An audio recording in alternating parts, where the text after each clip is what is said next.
gouvernement congolais a mobilisé 10 742,2 milliards de francs congolais, soit un montant équivalent à 5,31 milliards de dollars américains de recettes fiscales et non fiscales au 31 juillet 2023 pour les 2 premiers trimestres de l'exercice budgétaire de l'année en cours. Le détail dans cette édition du journal. Le vice-premier ministre en charge de la fonction publique Jean-Pierre Liaou a annoncé au cours d'une réunion avec le bureau de l'intersyndicale nationale de l'administration publique la convocation des travaux de la commission paritaire gouvernement bon syndical pour ce lundi 11 septembre 2023. À suivre également dans cette édition du journal. C'est tout pour le titre, mesdames et messieurs. Bienvenue dans cette édition du journal sur Ecofin Télévision. Tout d'abord, le président de la Commission électorale nationale indépendante, Denis Kadima, s'est entretenu ce vendredi 8 septembre avec l'ambassadeur plénipotentiaire d'Égypte, Hicham El Mekouad. Plusieurs questions ont été évoquées au cours de leurs échanges, entre autres la coopération entre les 2 pays respectifs, à savoir l'Égypte et la République démocratique du Congo. On l'écoute à ses propos, l'ambassadeur égyptien. Tout d'abord, c'était une visite de courtoisie pour Monsieur le Président, vu que c'est la première fois que je le vois. Et en même temps, c'était aussi une visite pour féliciter Monsieur le Président du travail de la CENI jusqu'à maintenant. On a abordé plusieurs sujets, toutes les préparations de la CENI pour les élections à venir, pour prendre une idée du travail fait par la CENI. Et en même temps aussi, on a abordé le sujet de la coopération entre nos 2 pays, entre la CENI et la commission électorale en Égypte. Monsieur le Président m'a gentiment donné un exposé sur le travail de la CENI depuis ces derniers mois, la situation aussi sur le terrain. On l'a félicité sur le travail qui a été fait jusqu'à maintenant, avec tous les défis bien sûr, des défis logistiques, géographiques, mais on a vraiment confiance qu'un très bon travail va être fait par la CENI. Si on aborde les relations entre les 2 pays, c'est des relations à un très haut niveau, des relations qui datent depuis les années 60. Donc bien évidemment, le Congo, le RDC, c'est un pays qui nous intéresse, donc on s'intéresse avec tout ce qui se passe dans ce pays, et bien évidemment, s'il y a des élections présidentielle, c'est un sujet qui nous intéresse. Je présume que la CENI, je ne peux pas parler au nom de la CENI, mais je présume qu'ils sont en train de faire, avec la présidence de M. Kadima, de leur mieux pour que le délai constitutionnel vraiment soit respecté.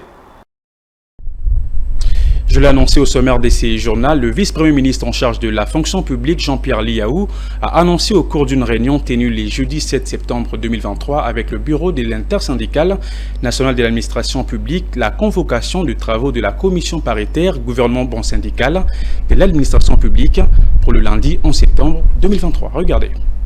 Avec le bureau de l'intersyndicale nationale de l'administration publique, le VPM en charge de la fonction publique Jean-Pierre Liaou annonce la tenue de ces dialogues sociaux, et cela après plusieurs reports. Ces travaux, qui se tiendront à Sultani Hotel, dans la commune de la Gombe, visent entre autres l'évaluation des différents engagements pris précédemment entre les 2 parties lors des différents accords signés entre les 2 bons syndicaux et permettre aux parties de trouver des solutions aux problèmes sociaux des agents publics et fonctionnaires de l'État.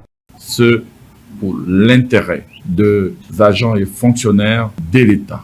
Aussi dans la droite ligne de la vision du président de la République qui place les dialogues sociaux au centre de toutes les préoccupations. Pour lui, il ne faut jamais rompre le fil du dialogue entre le gouvernement et les partenaires sociaux. Et c'est ce que nous avons toujours suivi comme ligne que nous allons cette fois-ci aussi respecter. Donc, maintenir les dialogues sociaux parce que, comme je l'ai toujours dit, il n'y a pas d'alternative au dialogue social. Quels que soient les problèmes qui peuvent nous diviser, le seul cadre qui peut nous permettre de pouvoir examiner les préoccupations et construire des compromis républicains et pragmatiques, eh bien, c'est le cadre du dialogue social qui nous a toujours réunis. Il s'est dénoté que le gouvernement congolais avait démontré la volonté de rencontrer le cahier de charge de l'INAP par la mise en œuvre des résolutions de l'accord des Bibois. C'est notamment la réduction de l'impôt professionnel sur les revenus de 15 à 3% ou encore l'augmentation de salaire à hauteur de 45%. Le bilan provisoire des personnes tuées à Goma est revu à la hausse, soit 51 personnes, a dit le mercredi dernier. Au cours d'une conférence de presse, le vice-premier ministre en charge de l'Intérieur et chef de la délégation gouvernementale dépêché sur place après les incidents. On l'écoute à ces sujets. Jusqu'au jour où nous avons quitté Goma, on avait dénombré 51 cas de décès. Il y a également des gens qui sont hospitalisés, dont la situation peut se détériorer à tout moment. Raison pour laquelle le gouvernement a décidé de suivre les soins de toutes ces personnes blessées. Par rapport à l'ordre d'étirer, l'affaire est devant la justice. Les personnes qu'on a mis à la disposition de la justice, ce sont des commandants des troupes qui étaient sur place. Il appartient à la justice d'élucider, d'indiquer la responsabilité de tout un chacun. Il n'appartient pas à nous, gouvernement, de dire que c'est tel ou tel autre qui a failli. Ce qui est vrai est que ces commandants-là étaient là, sur les lieux. Ce qu'il faut retenir est que nous n'avons pas intérêt à cacher quoi que ce soit. Nous ne pouvons pas, en tant que gouvernement, envoyer nos forces sur terrain pour aller mater une population, soit-elle hostile. Ça, ce n'est pas la mission du gouvernement. Nous faisons face à une armée étrangère qui occupe notre territoire. Si donc aujourd'hui, la ville de Goma, en particulier la province du Nord Kivu, est sous le régime de l'état de siège, ce qui signifie militariser, ce n'est pas pour brimer la population civile, c'est pour la sécuriser, c'est pour empêcher l'ennemi de rester indéfiniment sur notre territoire, cet ennemi qui viole, qui pille, qui tue nos compatriotes. Donc notre armée ne peut en aucun cas être envoyée pour tuer des compatriotes. Dans un autre chapitre, le directeur général de la Direction générale des recettes de Kinshasa, Eddy Fumompoko, a échangé jeudi dernier avec les différentes structures concernées sur les recouvrements forcés qui devraient débuter ce vendredi 8 septembre. L'entretien avec ces différentes parties prenantes a été sanctionné par un moratoire de 2 semaines accordé aux conducteurs de Kinshasa pour se conformer au paiement de la vignette. Aucune autre prorogation ne sera accordée aux conducteurs de la ville de Kinshasa. Celle-ci, de 2 semaines, est la dernière. C'est ce qui ressort de cette réunion entre le directeur général de la DGRK, Eddy Fumompoko, et les responsables des différentes structures partenaires concernées par le paiement de la vignette. À la suite de la demande de ces responsables, venus plaider en faveur de leurs membres, le numéro 1 de la DGRK, Eddy Fumompoko, en bon père de famille, a accordé un moratoire de 2 semaines avant la mise en application du recouvrement forcé, assorti des pénalités et sanctions. À cet effet, il a demandé à ses responsables de renforcer la sensibilisation pendant ces temps leur accordés, car, dépassé l'échéance fixée, les contrevenants seront soumis à la rigueur de la loi. Après 14 jours, le moratoire vous accordé, tout contrevenant sera soumis non seulement au paiement de la vignette telle quelle, mais aussi des pénalités y afférentes, augmenter également les frais de fourrière en ce qui concerne les véhicules. Les dispositions idoines seront prises. Rappelons que plusieurs structures avaient pris part à cet entretien. Il s'agit entre autres de l'Association des chauffeurs du Congo, l'Association des Mopila ASBEL et l'Union congolaise des armateurs et des balinières. Toujours sur ce dossier, le président de l'association de chauffeurs Mopila ASBEL, Eric Manyanga, a loué le moratoire accordé par la Direction générale de recettes de Kinshasa. Il a en outre lancé un message aux propriétaires de véhicules et les invite à se mettre en règle pour éviter les pénalités. On l'écoute. Nous, les associations des chauffeurs, nous avons demandé au directeur général de la DGRK de nous donner un moratoire de 2 semaines afin que les propriétaires de véhicules puissent acheter encore leurs vignettes, parce que pour le moment, il y a beaucoup d'engouement dans les banques. Et aussi, nous, les associations des chauffeurs, au préalable, nous n'étions pas associés à cette campagne. Voilà la raison pour laquelle nous avons dit au directeur général de la DGRK de nous donner 2 semaines. Et ensemble, il a accepté de donner 2 semaines en condition que les chauffeurs ou les propriétaires de véhicules puissent nous faciliter à acheter leurs vignettes avant 2 semaines. Nous voulons plus parler des propriétaires parce que ce sont eux qui doivent acheter les vignettes. Alors ceux qui ne vont pas acheter, leurs véhicules seront arrêtés, seront entrés dans les fourrières et ils vont payer des pénalités. Nous demandons aux chauffeurs de demander à leurs propriétaires d'acheter les vignettes, de les imposer. de ne pas sortir avec les véhicules qui n'ont pas de vignettes. Et aussi aux propriétaires de nous faciliter la tâche d'acheter pour que nous puissions travailler librement. Toujours dans ce même chapitre, à la suite de la décision prise par les autorités de la Direction générale de recettes de Kinshasa portant sur la prorogation des 2 semaines du recouvrement forcé, l'opinion reste favorable à cette mesure et surtout appelle tous les assujettis à la taxe spéciale de la circulation routière à s'acquérir de leurs devoirs fiscaux, car cela permettrait entre autres à l'État congolais de diriger les fonds perçus à la construction et à la réhabilitation des grandes artères de la ville de Kinshasa. Écoutez. Les citoyens doivent payer des taxes. Ça nous permet de développer les pays, de construire des routes, comme les font d'autres compatriotes à travers le monde. Je pense que ce sont des taxes qui sont légaux et nous sommes tenus de payer ça avec la bonne foi et la volonté. Je recommande du patriotisme à ceux-là, parce que c'est avec ce que nous allons donner, ce que nous allons payer, que les routes seront construites et que nous pouvons circuler avec des routes de qualité. Nous avons des droits et des obligations envers l'État. Nous sommes tenus de respecter. Nous leur demandons d'être des patriotes et de payer cela parce que nous avons beaucoup de routes qui sont en pleine réhabilitation. Et je pense que cet effort qui sera fait permettra maintenant à l'État de parachever des projets qui sont en cours. Le souhait pour nous, c'est que les recettes des vignettes puissent servir à des routes prioritaires comme le grand artère de Kasaï, Bukasa, qui sont des avenues qui sont exploitées pratiquement par les 24 communes. Donc on puisse laisser la priorité à des avenues qui sont vivement. Je l'ai également annoncé au sommaire de ces journaux, le gouvernement congolais a mobilisé pour les 2 premiers trimestres de l'exercice budgétaire 2023 10 742,2 milliards de francs congolais, soit un montant équivalent à 5,31 milliards de dollars américains de recettes fiscales et non fiscales au 31 juillet 2023. C'est ce qui ressort du plan de trésorerie du secteur public du gouvernement de la République démocratique du Congo, publié par le ministère des Finances. Regardez.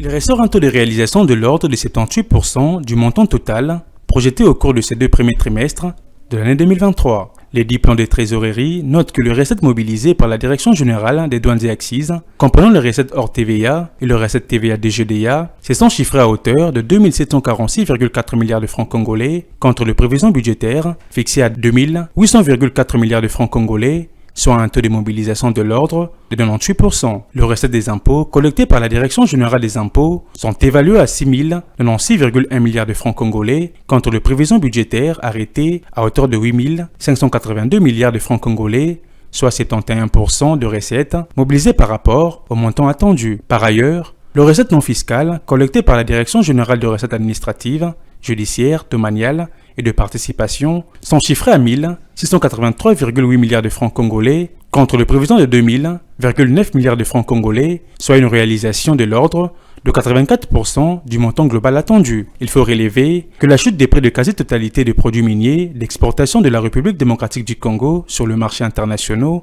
au cours de ces 2 premiers trimestres a eu un impact négatif de la mobilisation de recettes publiques. Dans un autre chapitre, réhabilitation de la route Lumumba qui traverse les quartiers Mombele à Limité et Yolo à Kalamu et s'allonge jusqu'à la commune d'Ngiringiri et en pleine réhabilitation. D'après la population riveraine rencontrée ce vendredi, ces travaux avaient commencé depuis mais a connu une pause pour des raisons inconnues. Elle s'est toutefois montrée émue face à son évolution actuelle. Betty Tonfumu, Marceline Nkanga. Cette route, qui s'est trouvée dans un état de délabrement très avancé, va bientôt être revêtue de sa plus belle robe dans le jour qui viennent. Sur place, moellons, sable jeté, les décors donnent espoir à la grande satisfaction de riverains. Le lancement des travaux de cette partie de la ville nous enchante beaucoup et nous sommes très contents, en tout cas, et nous en remercions les autorités. Nos cœurs sont débordés de joie. Nous souhaitons que ces travaux aillent jusqu'à la fin. Nous n'avons pas besoin d'assister à des interruptions des travaux pour des raisons qui ne tiennent. Si la construction de cette route arrive jusqu'au bout, nous serons vraiment très émus. Cette route principale du quartier Mombele est d'une importance capitale pour atteindre le marché Louza, d'où l'appel de la population du coin à la protection et à la vitesse dans la construction de cette route et qui est d'un intérêt capital non seulement pour ses riverains mais surtout parce qu'il sert de jonction entre les communes de Limete, Kalamou et Ngiringiri, susceptibles de résoudre tant soit peu les embouteillages dans cette partie de la ville. Et pour terminer, les habitants de la commune d'Elantélé, précisément dans le quartier Bouma 2, demandent à la construction des infrastructures routières. Ces derniers disent être victimes de l'insécurité et des difficultés importantes à exercer leurs activités économiques et commerciales, faute de bonnes routes. Ils lancent ainsi un SOS aux autorités compétentes. Un reportage de Claude Kungu, je reste l'UTT et Ruben Manata. La population de la commune d'Elantélé, principalement ceux du quartier Bouma 2, a lancé un cri d'alarme à l'intention des autorités congolaises. Celle-ci demande aux autorités de doter cette partie de la ville des infrastructures routières adéquates. Nous avons besoin que cette route soit construite le plus vite que possible. Cela nous permettrait de vaquer librement à nos multiples occupations et va énormément contribuer à l'émergence de notre quartier. Nous demandons par la même occasion à nos autorités d'installer les robinets d'eau et les transformateurs du courant électrique. Si les autorités parvenaient à répondre favorablement à nos différentes revendications, nous ne pourrons que nous réjouir. Nous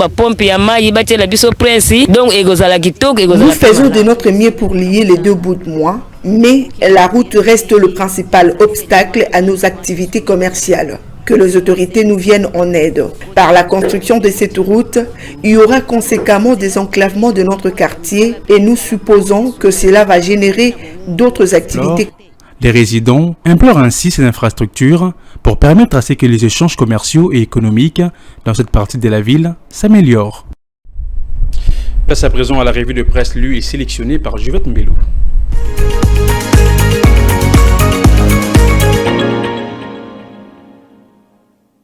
Mesdames et messieurs, bienvenue à tous dans cette revue de presse économique.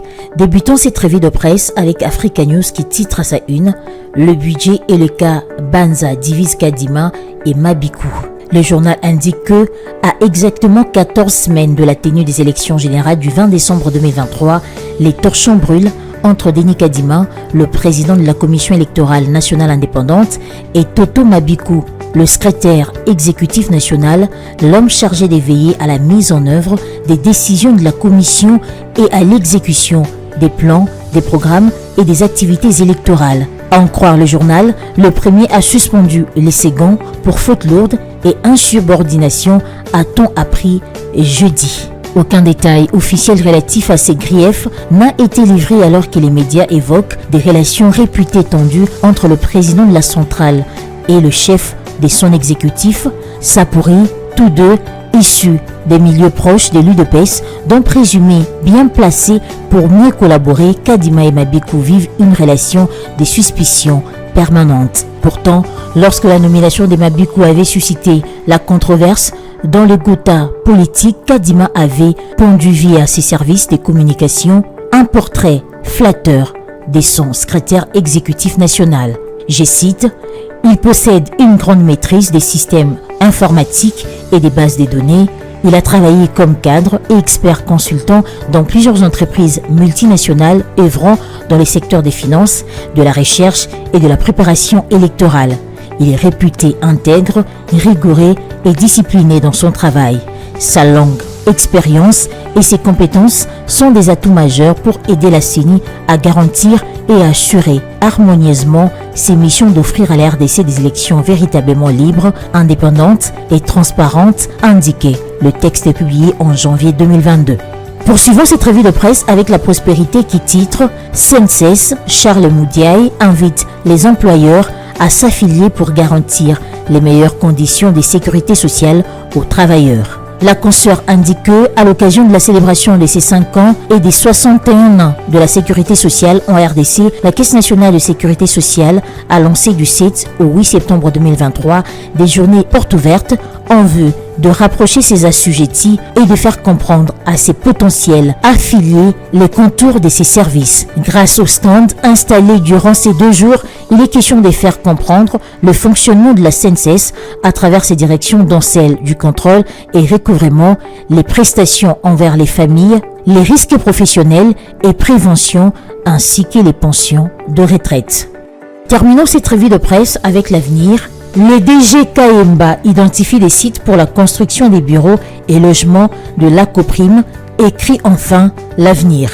Le journal indique que, en mission de service à Kolwezi dans la province de Lualaba, Mika Kaemba Mukeba, directeur général de l'Agence congolaise des promotions immobilières, accompagné de M. Mafuta, directeur chef de service de la gestion immobilière du ministère de l'Urbanisme et Habitat, a identifié le mercredi 6 septembre 2023 des sites sur lesquels devront être construits les bureaux de ces établissements publics, mais aussi des logements décents pour la population de cette province pilote. Situés dans les communes de Dilala et Manika, ces sites situés dans les communes de Dilala et Manika nécessitent d'être protégés par des titres de propriété, des études sérieuses au préalable avant de penser à des partenariats publics privés. Fin de cette revue de presse économique. Merci à vous de l'avoir suivi.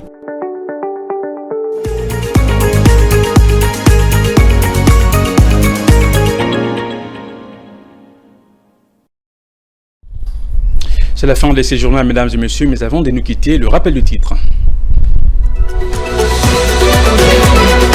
Le gouvernement congolais a mobilisé 10 742,2 milliards de francs congolais, soit un montant équivalent à 5,31 milliards de dollars américains des recettes fiscales et non fiscales au 31 juillet 2023 pour les 2 premiers trimestres de l'exercice budgétaire de l'année en cours. Vous l'avez suivi dans cette édition du journal. Et puis vous avez suivi dans ce journal, le vice-premier ministre en charge de la fonction publique Jean-Pierre Liaou a annoncé au cours d'une réunion avec le bureau de l'intersyndicale nationale de l'administration publique la convocation de travaux de la commission paritaire gouvernement syndical pour ce lundi 11 septembre 2023. Fin complète de cette édition du journal, mesdames et messieurs. Merci de l'avoir suivi. L'actualité reste en continu sur toutes nos plateformes. D'ici là, portez-vous bien et bonne suite de programme sur nos antennes. Au revoir.